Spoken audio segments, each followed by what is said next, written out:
A jury is now sequestered in the Grattan inquest. Michelle, you've been covering this for us all week. What do you have for us tonight? Yeah, Stephanie, the last pieces of evidence came from the corrections officer who found Joseph Grattan unresponsive in his cell. Christine Rogers described her interactions with inmate Grattan as, quote, antagonistic in the months before his death. 31-year-old Joseph Grattan died from a fentanyl overdose on October 30th, 2019. An inquest jury learned he consumed the drug in his cell at the South West Detention Centre on the evening of October 29th. That day, corrections officer Christine Rogers picked up an overtime shift to work at cell block A2. She says she didn't know Grattan was being housed there until after she started her shift. 6 months before, she filed a complaint with Windsor police regarding a threat Grattan made against her. He said he was going to send someone to my house to break my legs, that it was easy to find out where we live, Rogers testified. On October 29th, Rogers' co-worker agreed to do inmate checks until lights out to ensure she didn't have to interact with Grattan.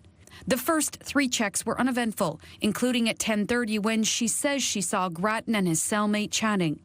However, when she went by just after 11 o'clock, Rogers couldn't see either inmate on their bunks. I thought they were playing a prank, she told the jury, assuming they intended to jump up close to the door and scare her. As Rogers got closer, she could see Grattan and his cellmate lying on the floor. They didn't respond to her kicks on the door. Rogers returned to the cell a minute later and asked a colleague to join her to try to rouse the 2 inmates. After kicking the door himself, that corrections officer called a jail-wide medical emergency. The Grattan family lawyer questioned if Rogers' previous involvement with Grattan delayed her reaction. She denies it. And Rogers believes it would be difficult to separate COs from inmates who don't like them. Rogers also told the jury it wasn't normal for her to work on A2. She usually worked on the B block units, where every officer has a set of cell keys.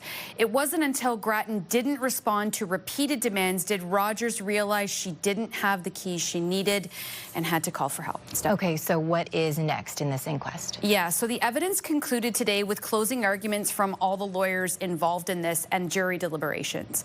The 5 jurors are now sequestered until they answer those key 5 questions. Who, what, where, when, and how did Joseph Grattan die? As soon as they return with their recommendations on how to prevent similar deaths in the future, we will report them first on our website and then, of course, Stephanie, next here on our newscast. Just one thing I want to make sure that I add. The jury cannot lay any blame. They can't blame anyone for Mr. Grattan's death. All they can do is make recommendations about how to prevent this in the future. Okay, looking forward to it. Michelle Maluske, thank you for covering this. You're welcome.